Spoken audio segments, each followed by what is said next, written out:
Ito yung aircon na may konting van. I got you ulit.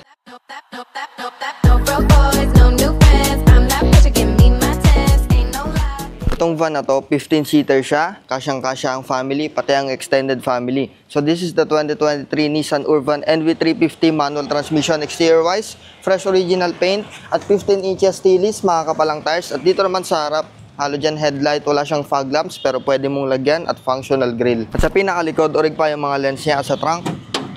Maluwag ang trunk space at may libre ka pang seat cover. At dito sa loob, intact na headliner, fresh fabric seats, maayos na steering wheel, analog and digital display with 29,000 kilometers on the clock only, well-designed na dashboard, traditional infotainment system, manual transmission, aircon controls at extra seat. At para naman sa mga passenger mo, may aircon controls, napakadaming aircon louvers at napakadaming upuan. At pagdating naman sa engine niya, meron siyang 2.5 liter naturally aspirated 4-cylinder manual transmission diesel engine. At syempre itong makina nito, sobrang reliable niya, sobrang tibay, madali ang parts, madali i-maintain. At dumaan na rin to sa 360 checkup natin, kaya napakaayos na talaga ng makina niyan. Kaya kung naghahanap ka ng pang family vacation, pang out of town, or may uuwi kang relatives, or pang businessman, this is the perfect car para sa'yo for only 985,000 pesos lang. Peace out!